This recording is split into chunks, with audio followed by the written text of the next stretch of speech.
ono ye mwana muwala Hope Shifa nakawombe owa program weewunyisa omwagalwawo eyavaayo okutambuliranga ku mazima n'okukugusisanga ensonga.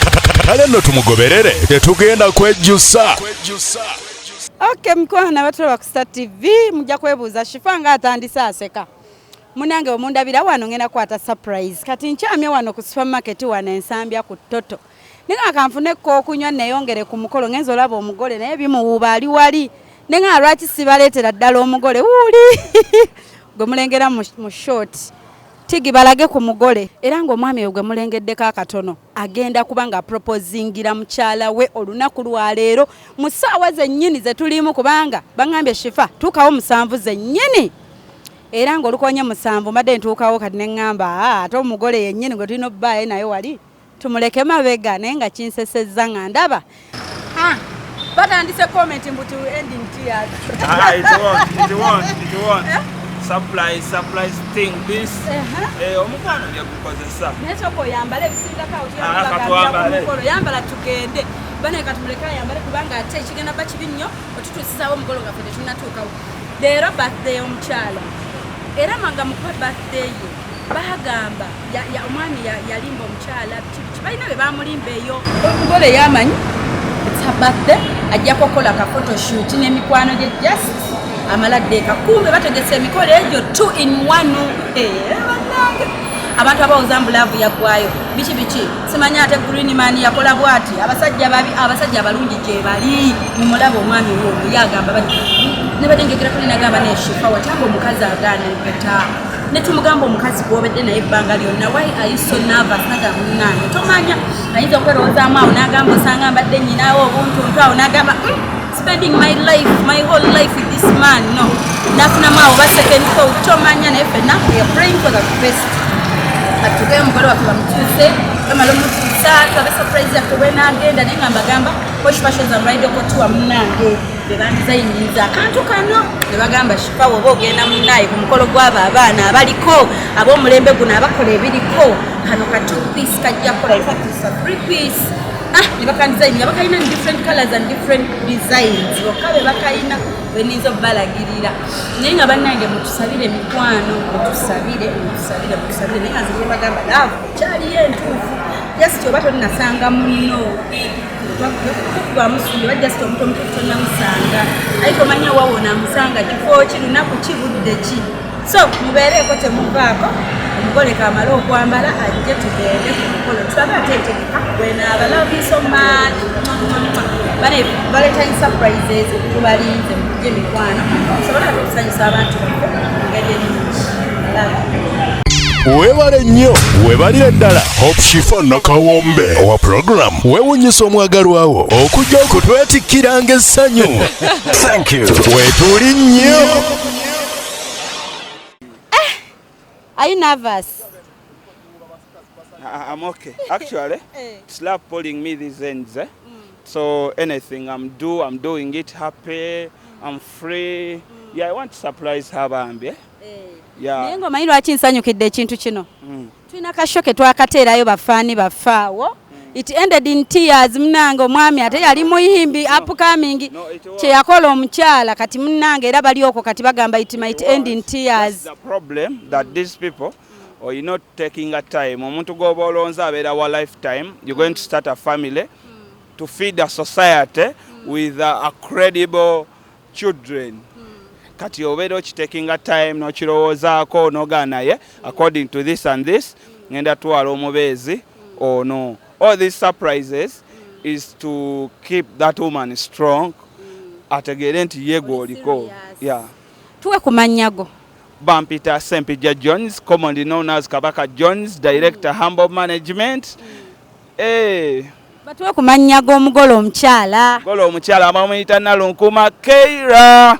Soko omugambo obugambo bonna obw'omukwano bwagenda okulaba wano mu show bwagenda okugamba naye mbutuufu saakola nsobi. Okuboogera tekimala naye kamboogere just alina okumanya nti mwagala nnyo era ye Uganda yange empya no kanze ya red etutekinga mu Uganda empya so she's my new Uganda. She's your new Uganda. Yeah. naye ng'abakyala abali abagamba mbw abaami bonna bayaaye balimba byatusala abasajja babi baako ky'obagamba. Abakyala bagamba abasajja baatubula oba lwakuba tuli bangi. No, it's just time that you just give it time. Naffe tetwabawe tutyo mu kusooka tosalawo lumu naye if it is a right time when you get a right person things just move automatically. You don't need to force it. So just let it come in its own time. Time wejjanga ntuufu bibeera bigenda kubeera nice and wonderful. Kati gwe wulya toli munaamu kulookalooka eno proposal gy'ogendako ne bw'olaba kasire queen nga kasala wali you're contented ku mutima ogamba ne bwe beeyisa ne bwe bakola ki. The fact is I've seen a lot but I've decided like a man. You know, men take decisions. So the decision you take, once you insist on it, it makes you a brave, unique man.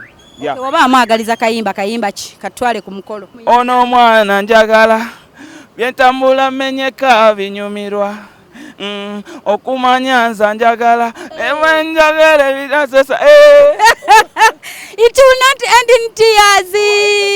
Nange nsaba simanyi. Nange nsaba twatuseyo sire kwinagamba. Enewe Katonda yasinga omanya emitima gy'abantu. Ayinza obba bonna balowooza kyekimu oba nedda. We don't know, but tugenze ku mukolo mutugoberere. Nga bwe nabagambye era omwami Johnz akyongeddeko. Tomanya ddi omuntu lwanajja. Kifo ki luddawa. Era you never know. Naye we keep on praying abakyala ffenna. Tusigale nga twesabirako nti Mukama bw'oba oleeta owange bambi muyooyoote abeere nga yooyo ye mutuufu. Otherwise munnanga ate togenda kwezaalirayo wuwo. Era saba busabye abakyala komenti zammwe mbanziraba naye nga mbalavinga nnyo mutugoberere ffe tugenze ku mukolo omugole anyumye bulala. Love you so much. Naye so surprise ataka tazileta hatataka ondinanze hokoza birungi kyenda sobi aibine birungi rwenda kulukumi kuwadde rwenda olobulabo bwakumukomo bwotona busurprise ekisooka wantegera okuva ku kagere mpaka ginkoma kyokumanono mbadyawo naleta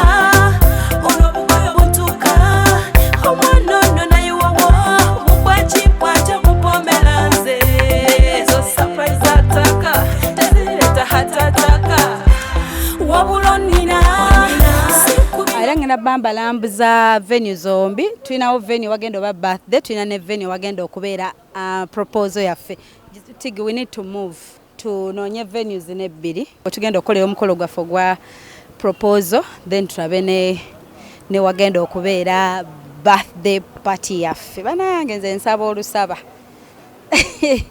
esala zensaba tugende tulabe venues zino ebbiri nabagamba buli mukolo gwe tukola mufunengamu ebyokoppa mufunengamu ebintu bye mulabirako botakoppa tojja yiga ngole bwatu banange laba enjoyo tayo omugole mugirabye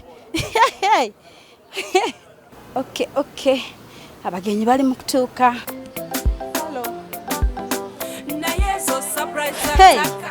Balaba namwe mwesunga olaba ekiri eno nga nange bwenkyesunga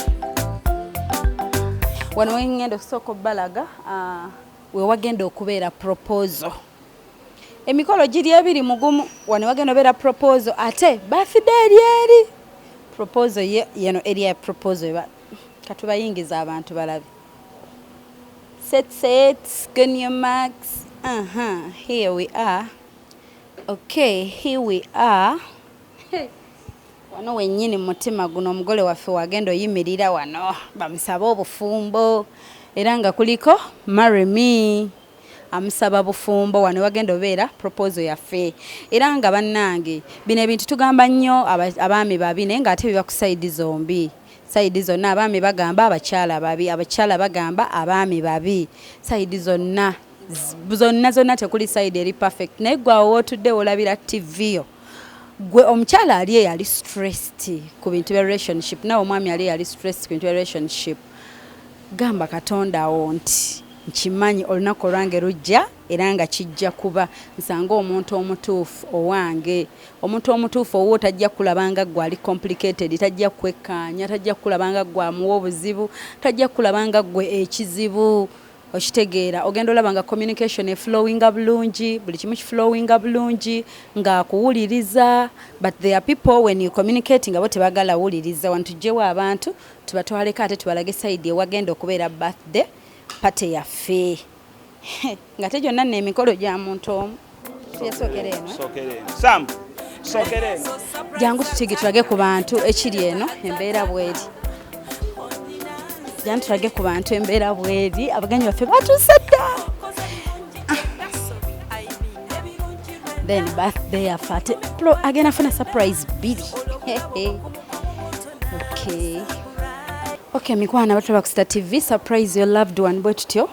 Wano wagenda okubeera ate birthday yaffe. Jeje emikolo ebiri mugumu kati mugambawo ki? Era bannange mu nsi muno buli muntu osabire nga abantu abakwagala ate abakwagala ebituufu. Abantu baabo batuuse dda bakiipinze time because era abantu abakwagala ebituufu bosobola okuyita ne bajja bukyali. Abantu batuuse bukyali diko awedde mu budde. Photoshoots bazikoze naye mwe bagenda ne bakuyita mu mukolo. Tuli mbudde bwa mugole kumusanyukira moment ye ate gwe wootuukira photoshoot zaweddeko dda ate nja akola photoshoots. So abantu bonna batuuse dda mu budde, buli kimu kiri set, buli omu balindiridde mugole waffe.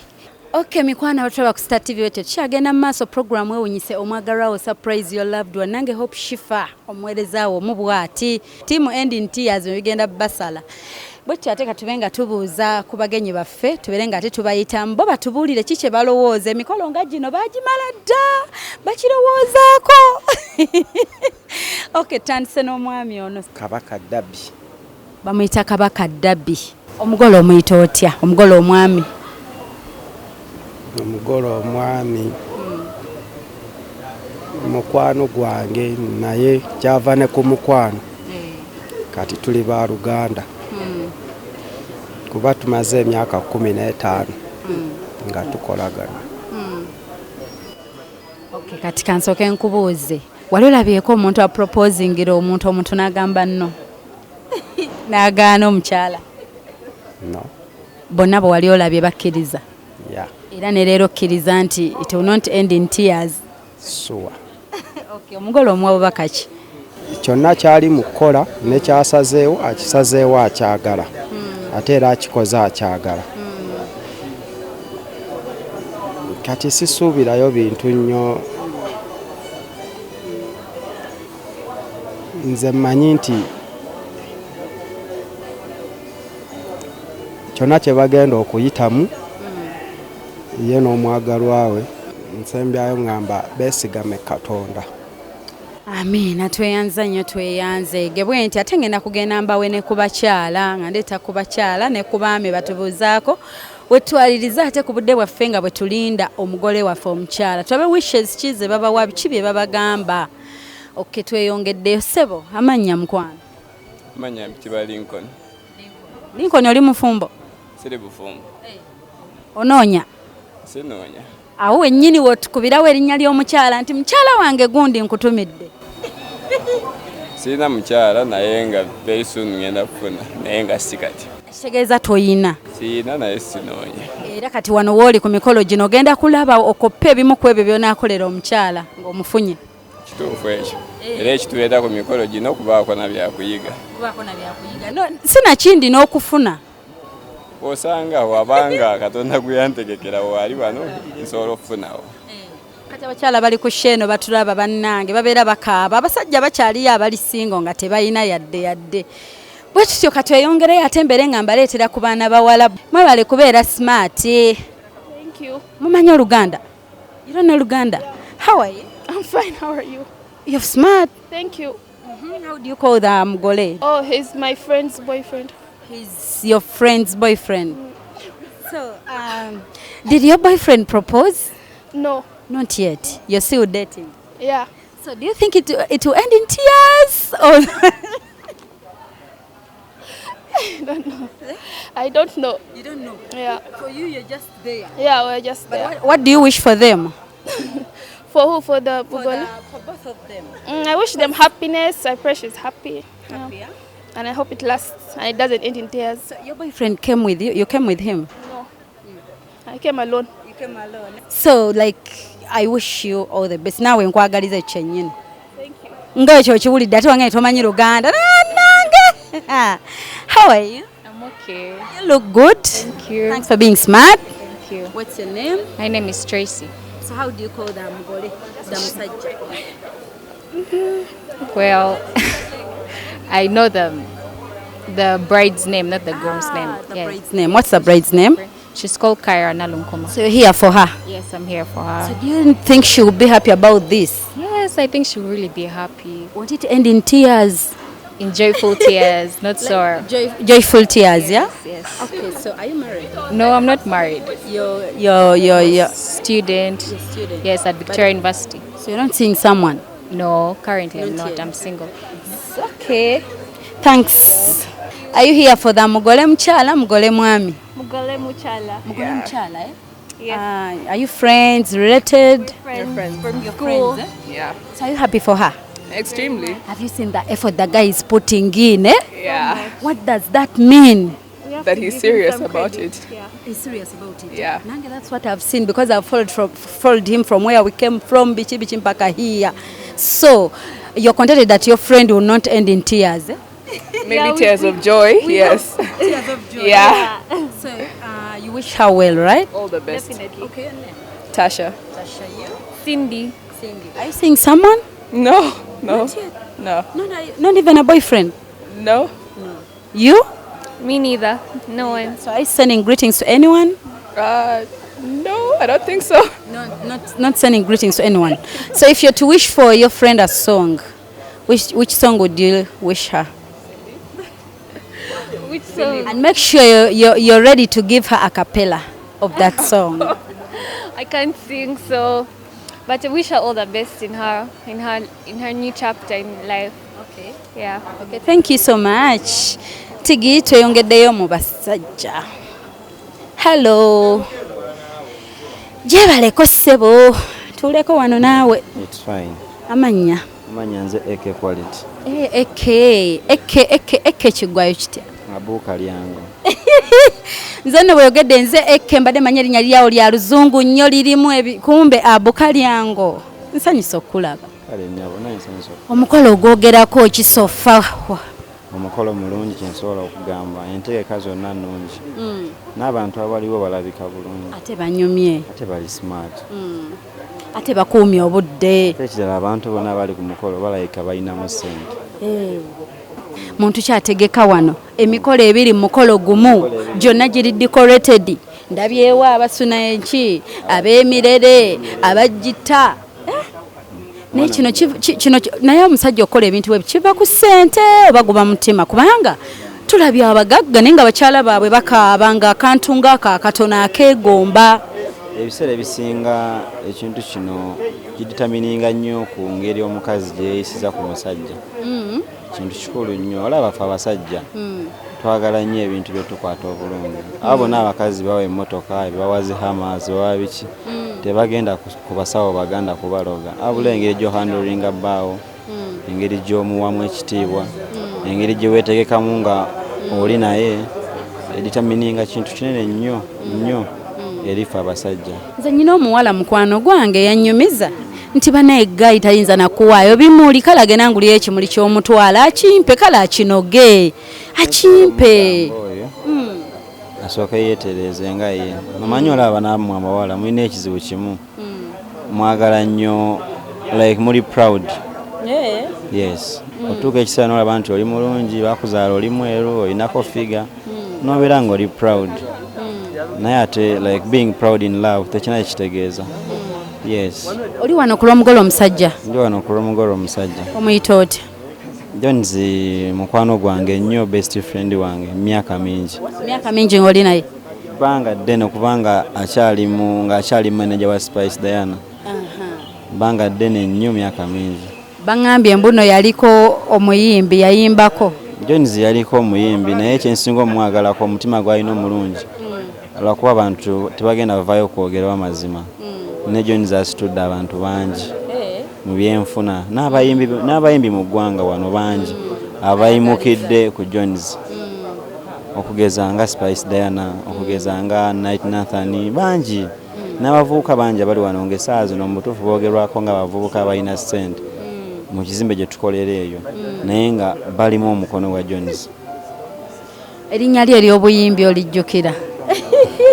No, fe ebiseera ebisinga tumuyita Kabaka Johnz. Kabaka Johnz. Yes. Munanga alinayo erinnya lye ery'obuyimbi nadde mpita ayita wano waliwo eyaliŋŋambyeko. Gwe tolimanyi? Tigi, erinnya ly'omugole ery'obuyimbi lye yeeyitanga? Ani? Ragapoti. Ragapoti. Era wali ayinza omulaba wano n'agamba yimpulya bamuyita Johnz fe twamuyitanga Ragapoti. Nze n'oyo guy ekisinga otugatta si byakucakala ekisinga otugatta bintu bya business bintu bya ssente. Yes, era singa bibadde byakucakala nga byandeesemu tusandibadde wano wallahi.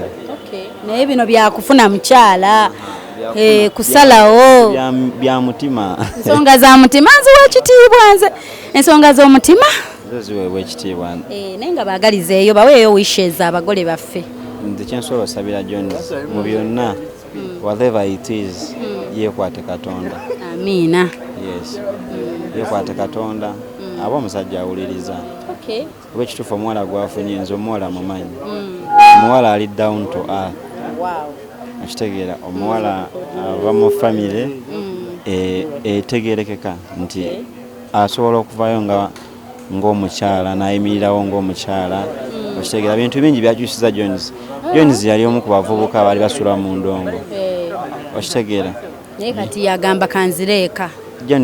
Johnz yabeera obulamu bwe bwonna yawangalira nnyo Makindi ne right now tesobola ssaawa nyanga Johnz ali Makindi. Ava Makindi baba agenza olaba mikwano gye era bwena lula ssaawa 3 ng'agamba mwana nze ngenze waka. Okitegeera kati omuwala oyo akoze kinene nnyo okyusa obulamu bwa Johnz. Nnyo bingi nnyo byamugjeeko ng'omanya abavubuka. Abavubuka tuva ne tugenza ogenda e Dubai naye nga kitute kucakala. Naye bambi omuwala yakoze ekintu kyamaanyi nnyo mu bulamu bwa Johnz era nze muwe ekitiibwa era mwebaza. Yes. Kale. Okay, thank you so much mwami Eke. Tweyongeddeyo kubeera nga ate tubuza ku bagenyi baffe abazze okuwaayo bambi obudde okujja ku mukolo gwaffe olunaku olwaleero bannange ensanyuso balabako bassebo. Omukolo ogulabye otya Sofa? Sofa omukolo gw'amaanyi gwa kitiibwa ssanyu lyereere ate okubeerako abantu kati nga ggwe n'abakulu bano nga balaba kitiibwa kyereere ate atwebaliza Katonda atutuusizza wano. Oli mufumbo? Nnyabo. Kati waliwo abakyala abali ku Star TV right now balaba program yaffe eyitibwa Weewuunyisa Omwagalwawo Surprise Your Loved One. Bagamba naye bannange ebintu bwe bityo bye tuli kulaba ku TV naffe twandyagadde abasajja babitukolere naye abasajja tebaagala baagala. Omusajja akeera ekyo kintu ekyo by the way abakyala bakingamba nnyo. Omukyala okeera ng'omusajja yakwagala akutandika naye lwokeera n'ogamba omusajja ono mwagadde n'otandika okukola byonna ebikiipinga omusajja omusigazi nti ate omusajja watandikira okuwuguka mbu abasajja mwe temwagala baagala bintu bituufu kati beebuuza balina kukola batya. Anti olina okusooka n'omanya okwagala kyeki. Si kuva eri n'ogamba njagala omusajja njagale gw'omwagala kakati gw'oba omwagala sooka omuleetere naye okwagala. Nze bwe nandibadde nteesa. Yes. Ate nga muba mwatandika ye gwanjagala. Nedda. Omanyi kati ffe abasajja ffe tukwana. Anti. Nze nkukwana nga nkwagala naye ate nsobola okukwana nga sinaba kukwagala.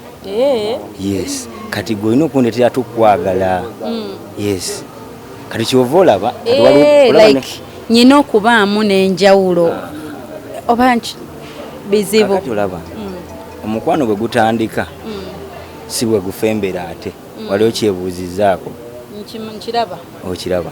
Kakati omukwano gulina okuba nga gugenda gukula bukuzi bwe guba gutandika wano guba gulina okusinga ate bwe gukola ki bwe gugenda okufembera gwe mukwano n'otegeera munno naye n'akutegeera. Lwakuba nti abakazi abasinga bo balina ekigendera kati bwe tubanga ku mukolo guno we tuli ajja n'agamba nange njagala nfuna omusajja ng'oyo ankolera ebyo wakitegedde n'otamanya oli gwe babikoledde yamukoledde ki wakitegedde tavudde buvi kati ono agenda okukolera ono omukolo tagudde bugwi nti kange omukolera yamukwanya eggulu nedda bakizimba ayina ensonga ze lwaki agamba nti sirina luluzinga mukyalo ono nyina omumusigaza tukule ffenna kubanga kino kyali mukola okwo kusalawo like that is life commitment obulamu bwe bwonna ate n'omusajja alina ekimuleetedde okukola kino kivudde mu mukazi okitegeera alina byakoze omuleetera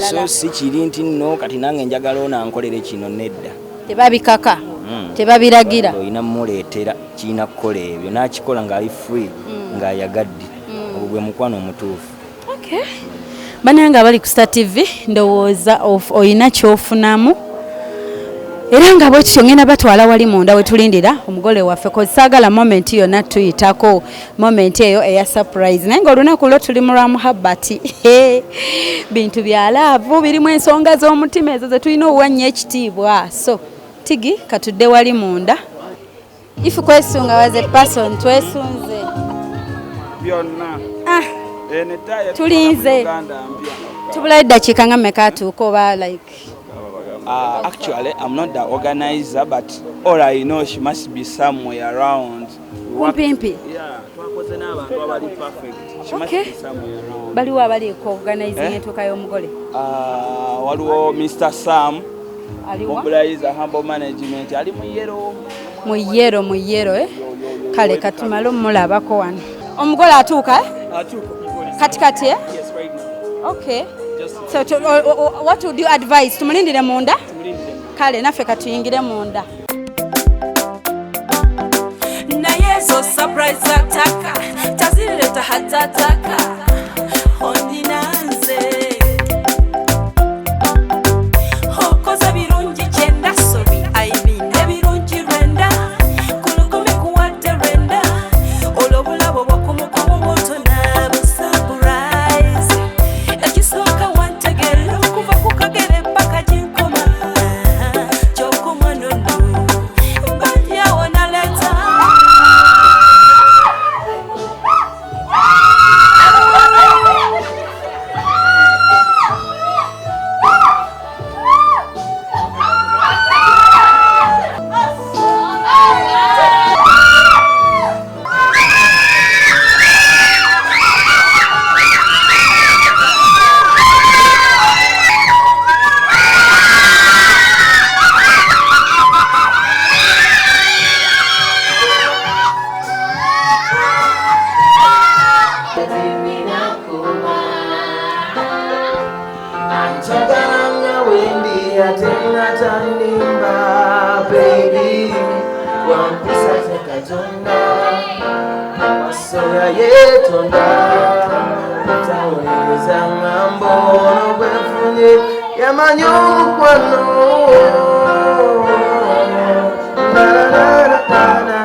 nafunye wampisa yabankuba n'omulundi awesa ekitiibwa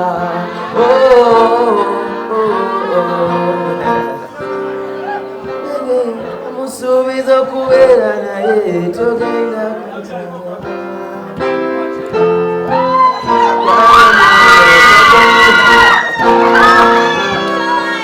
onja kukola bingi bebe sigenda kuswaza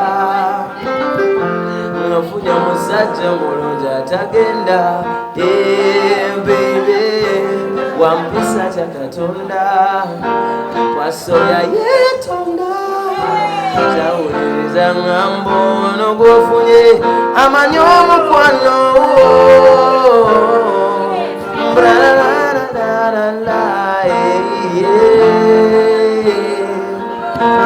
afunye wampisa yabankuuma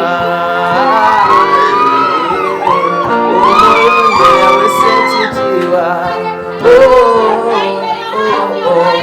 wampisa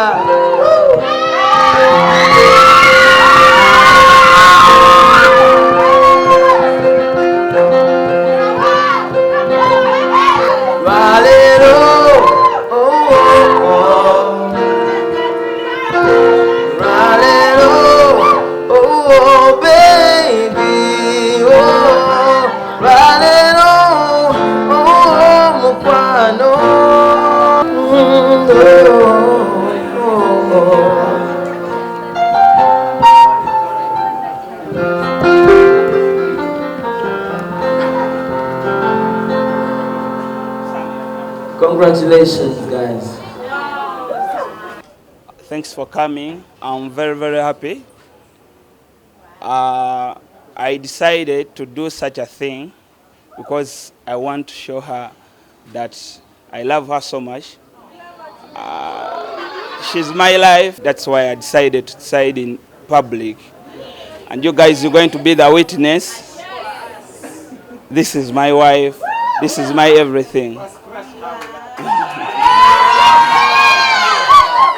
Mikwano toba ku TV bw'oyinza omwagalawo surprise your loved one nange hope shifa obadde abasabirira mbu it will end in tears. Sorry for you team, end in tears leero bibasaze kubanga it has not. So kati we want to hear from Johnz atubulye now that she said yes. I'm relieved, by the way. I'm feeling fine. Ogeze n'otuyana ennyindo. Everything buli kimu kiri kunze. Omukyalo omufunye kati omupiira guli eri ggwe. No, by the way, to make up your mind and you come up with such a thing, you are like it's already you've agreed and everything is fine. Like, you know, I was just getting scared if she can say no, what? And you know that. So you sweating. Yeah. Of course. How about you? Know you're having a link. You haven't told anyone. There is a lot of people. Your she's friends. Gonna say no. You're gonna be ashamed in front of your friends. I'm very, very happy. Nanga kachala nga kalungi. Webale kusiima mukwano. He's glowing. Nessanyu limutta. By the way, big up to all my friends. Big up to my friends who I'm working from. Big up to my friend from this company side. Big up to her friend Banange. Bantu batula. Manyi mikwano gye bakwogerako. Mbuno ng'okyayimba mbuno egwe yali ragapoti. Abo balimba. Mukyala ye omufunye kachiri eri gwomukwata obulungi. Naye nga bino byofukamidde wano n'abiddamu babibadde bya mukolo. No, by the way, I always pray God to be a good man. Ebyokufukamira soko okaddemu. Ebyokufukamira ebyo mbisabira Katonda mbeere omusajja omulungi. Mbeere nga omukyala. By the way, there is waliwo picture gye ntwaliramu abakyala. Abakyala, it is the fact we have to agree the first nti be batuzaala, be batukuza, be batuwa empisa ze batuwa. So nange namulonze mutwale tuzaale abaana tubakuze mu mpisa. Naye nga abasajja abamu abalaba Star TV bagamba nze nfukamira ntya kati ono mulaba avuddeko wuzu okufukamirira ku mukyalo olw'olumu. By the way, abalabi ba Star TV, this car event is beautiful and it is a respect to a woman. Then the next thing we go respect the parents, that is a cultural marriage, and then we go to God. Yeah, we are going to do everything, and if you ready to follow us tuva wano tugenda kukyala, then olunavo tugenda kwanjula te bwamala okukkiriza kye kigaana. Wali byonna tugenda bikola ate male muzaala obwana obulungi. Obwana bannange n'abalongo. Essanyu lye nnina nninga ng'akawetago bakataddeko nze. Wangi maama. Naye nga bambi webale kikola, webale kubeera omusajja avaayo n'ogobawo ekyaba okumuvugumaganya abasajja. Abamu bamanyi abavubuka tebawasa, abawala batandise ennaku zino nze kanfuna omusajja myaka 5 eyakoowa bano abavubuka tebawasa. Si kyo naye bambi webale kubalaga nti nedda just time yaba tennatuuka omuntu aba si oyo naye nga bisoboka. Webale nnyo bambi. Yeah, you are welcome, and my advice to them, it's just a matter of time. When time comes, everything just comes automatic. Big up to all my guys. Thank you for showing me love. I'm very happy. Kale mukwano katika tugende tufuna omugolo omukyala. Okay mikwano abaddeko mwenna abeekumidde ku Star TV mbebaza okuva gye twatandikidde mpaka wano we tutuuse okubanga team it will end in tears. Leero baswadde. Yes. When they are cutting onions, that's when it will end in tears, right? Nenga bambi, I'm happy for you. Era mnange wabale kunyuma wabale kwera smart wabale kusanyuka ate wabale kiriza mwami. Thank you. Kabadde kaseerako kagamba yes oba no. So toyina amu kyonna kwejjusa mu choice yo gyokoze. Nedda, I think I made the right choice. Yeah. Kubyolabye mu butuufu you made the right choice. Yeah. Yeah, he's the person I wanted to be with for the rest of my life. So biki byayinza tugamba ku mwami wo apart from him being the person you wanted to stay with for the rest of your life, what else? He's loving. He loves me so much.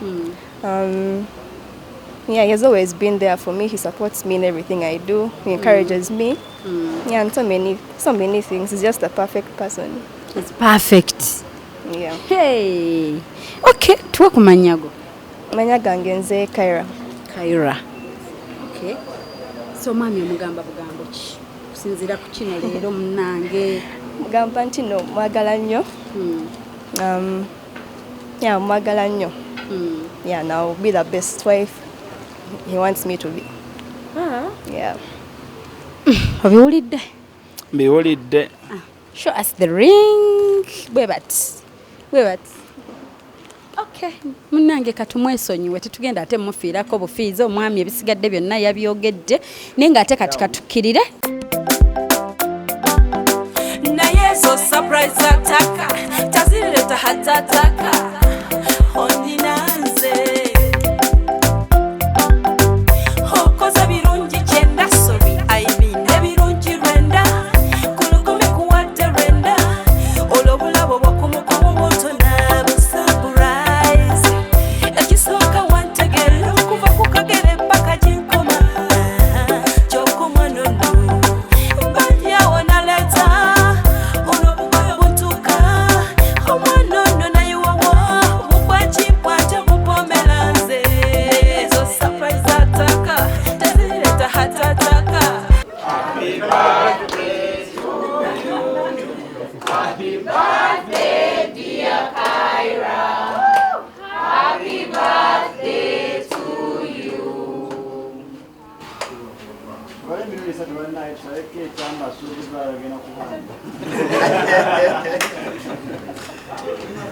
One, two, three, zero.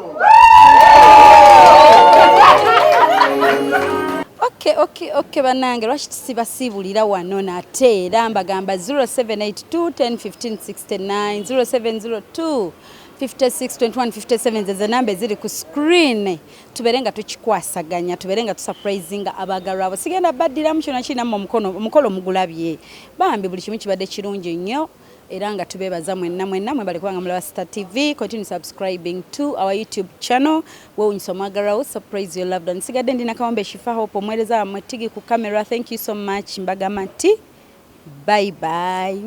Happy Valentine's Day. Oyo yabadde mwana muwala Hope Shifa Nakawombe mu program wewunyisa omwagalwawo tunywerere ku ye tetugenda kwejjusa